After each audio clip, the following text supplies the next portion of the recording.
کہ کیونکہ اس کیس کے پلے کچھ نہیں ہے اور یہ ایک سیاسی انتقام کی بدترین مثال ہے جس میں عمران خان صاحب کو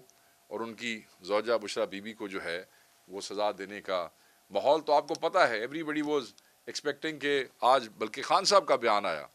کہ بالکل یہ ایسا ہی ہونے جا رہا ہے جو ماحول سے لگتا ہے یا گفتگو سے لگتا ہے یا جو لائرز ہمارے ہیں جو انہوں نے آ کے بتایا. تو میں یہ سمجھتا ہوں کہ یہ من گھڑت سی ایک کہانی بنائی گئی تھی جس کا مقصد صرف اور صرف عمران خان کو جھکانا تھا، مگر ہمارے قائد کو جھکانا یہ کوئی اتنا آسان کام نہیں ہے. اس سارے کیس میں نہ عمران خان صاحب نے کوئی ذاتی فائدہ اٹھایا، نہ کوئی پیسے کسی کے ذاتی جیب میں آئے ہیں. پیسے آئے بھی سپریم کورٹ کے پاس، انویسٹ بھی سپریم کورٹ نے کیے، اور آپ نے دیکھا کہ وہ جو انویسٹ کیے تو اس کے اوپر جو ہے ود انٹرسٹ بہت سارے پیسے اور بھی جو ہے وہ اکٹھے ہو گئے ہیں. عمران خان صاحب صرف القادر ٹرسٹ کے ٹرسٹی ہیں، اور ٹرسٹی کو آپ اگر اس طرح امپلیکیٹ کرنے کی کوشش کریں گے سیاسی طور پہ تو یہ ایک مذاق خیز چیز ہوگی. اور ان کو یہ بھی پتہ ہے کہ جب یہ فیصلہ بھی اگر یہ کر لیں گے تو جو میں نے آپ کو EU کی کا سٹانس آپ کو بتا دیا ہے، یہ فیصلہ بھی انٹرنیشنلی ڈسکس ہوگا. نیشنلی تو ہوگا ہی ہوگا، عوام کو تو تشویش ہے ہی ہے، مگر وہ ادارے انٹرنیشنلی اور وہ اقوام جو ڈیموکریسی سے، ہیومن رائٹس سے کمیٹڈ ہیں اور ہمارے ہسٹوریکلی پارٹنرز ہیں، تو پھر وہ اس پہ بات بھی کرتے ہیں. اور کیونکہ وہ آپ کے پارٹنرز ہیں اور آپ ہر چوتھے دن ان کا دروازہ کھٹکھٹاتے ہیں امداد کے لیے، پاکستان چلانے کے لیے، پیسے مانگنے کے لیے، تو پھر آپ کو وہاں جو ہے بڑی سبکی اور شرمندگی ہوتی ہے. تو میں یہ سمجھتا ہوں کہ یہ بریت کا کیس ہے، اس میں خان صاحب کی بریت بنتی ہے. اس کو جان کے ڈیلے کرنا جو ہے شاید مناسب نہیں ہے، اور آپ کو چاہیے کہ اس کا فیصلہ جلد کریں. اور عمران خان صاحب کو، وہ بے گناہ ہے، ان کی بیگم جو ہے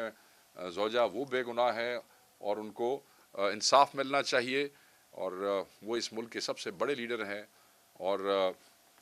اس ملک کی سب سے بڑی جماعت کے قائد ہے. ان کے ساتھ یہ زیادتی جو ہے یہ کسی بھی حوالے سے عوام ایکسیپٹ نہیں کرے گی، اور یہ قانون اور انصاف کے اصولوں کے بھی خلاف ہے. تیسری چیز جو میں آپ سے ڈسکس کرنا چاہتا ہوں، دیٹ از ویری امپورٹنٹ. 26 نومبر کے جو شہداء کے حوالے سے کیسز لوگ فائر کرتے رہے، اس میں ہمارا ایک ہی شہید انیس شہزاد ستی تھا جس کا پوسٹ مارٹم ہوا تھا. اور پوسٹ مارٹم کی رپورٹ جو ہے وہ انہوں نے ان آفیشیل تو اس وقت لکھ کے دے دی کیونکہ لوگ بہت زیادہ تھے، مگر اس کی آفیشیل پوسٹ مارٹم رپورٹ وہ ایشو نہیں کر رہے تھے، حالانکہ پوسٹ مارٹم وہاں پرفارم کیا گیا. اس کے لیے وہ عدالت میں چلے گئے، اور ساتھ ہی ان کے ورثاء نے 22A کی اپلیکیشن دائر کر دی عدالت میں. اس کے بعد ان کو دھمکیاں دی جاتی رہیں، ان کو ہراساں کیا جاتا رہا، ان کو ڈرایا جاتا رہا، ان کو دھمکایا جاتا رہا کہ آپ یہ درخواستیں واپس لے لیں ورنہ اس کا انجام ٹھیک نہیں ہوگا. سیٹرڈے کو، ویسے تو تھرسڈے کو ان کی فیملی جو ہے وہ اسی ڈر سے کہ ان کی فیملی کی بچوں کو بھی تھریٹس دی گئیں، وہ اسی ڈر سے اپنے آپ کو بچاتے ہوئے اسلام آباد سے آپ کے صوبے KP میں شفٹ ہو گئے، پناہ لے لی. صرف یہ 2 لوگ وہاں پہ اپنا رہا سہا کاروبار یا جو بھی سامان سمیٹنے کے لیے وہاں رکے، جس میں مدعی جس کا نام نفیس ستی ہے، جو کہ مرحوم کے والد کا فرسٹ کزن ہے، وہ کمپلیننٹ بھی ہے. اس کو علی پور سے اسلام آباد سے اٹھا لیا گیا، اور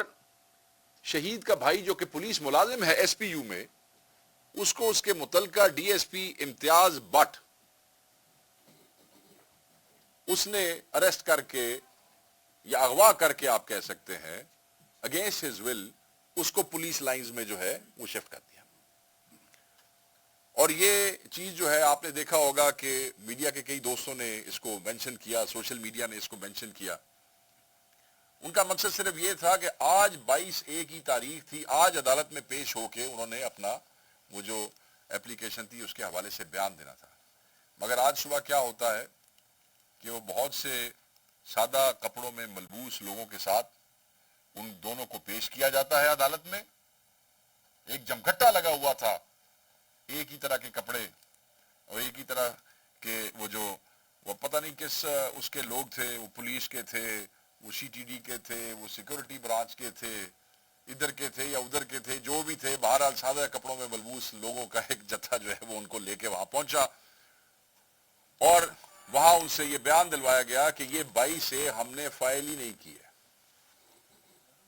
اور ہر چیز جو اس میں لکھی تھی اس کو انہوں نے ڈینائی کر دیا. آج صبح ان کے اس پیش ہونے سے پہلے ہی ان کی فیملی نے ہائی کورٹ میں ہیبیس کارپس ایک پٹیشن دائر کر دی تھی اسی 22/1 کے حوالے سے کہ ہمارے جو مدعی ہیں ان کو اغوا کر لیا گیا ہے. اب آپ یہ دیکھیں، یہ جو حکومت کہتی ہے ایک بھی گولی نہیں چلی، جو یہ حکومت کہتی تھی کہ کوئی شہادت نہیں ہوئی، آج ان شہادتوں کو چھپانے کے لیے یہ کس حد تک گر گئے ہیں کہ ان کے جو لواحقین ہیں، ان کے جو ورثاء ہیں، ان کو اٹھا کے زبردستی یہ بیان دلوائے جا رہے ہیں. ان کی فیملی نے ہائی کورٹ میں پٹیشن آج ہی فائل کر دی ہے اور وہ فیملی اسی ڈر سے آلریڈی خیبر پختونخوا میں پناہ لیے ہوئے ہے، کیونکہ وہ اپنے شہید کا وہ معاف نہیں کریں گے کسی کو، اور وہ کیس لڑنا چاہتے ہیں، وہ کھڑے رہنا چاہتے ہیں حق کے لیے، سچ کے لیے، اور ان پہ یہ پریشر جو ہے بڑھتے جا رہا ہے. اور اسی قسم کے پریشر کے پی کے علاوہ جو باقی شہداء ہیں ان سب پہ بھی اسی قسم کے پریشرز ہیں. آپ نے دیکھا ہوگا کہ جو بلوچستان کے ہمارے ایک شہید تھے، ان کے بھائی کے اوپر جو ہے وہ کیس کر کے اس کو گرفتار کر لیا گیا تھا. سو یہ نہایت شرمناک ہے اور حکومتی وزراء جو شہیدوں کا اور لاشوں کا تمسخر اڑاتے پھرتے ہیں، میں انہیں کہوں گا کہ کچھ شرم کریں اور ان گھٹیا ہوچے ہتھ کنڈوں سے باز رہیں. شہادتیں جو ہے وہ چھپائی نہیں جا سکتی ہیں، لاشیں جو ہیں وہ بھلائی نہیں جا سکتی ہیں. آپ کی یہ بھول ہے. یہ چیزیں آپ کے ان ہوچے ہتھ کنڈوں سے لوگ پیچھے نہیں ہٹیں گے اور لوگ آخری وقت تک لڑتے رہیں گے.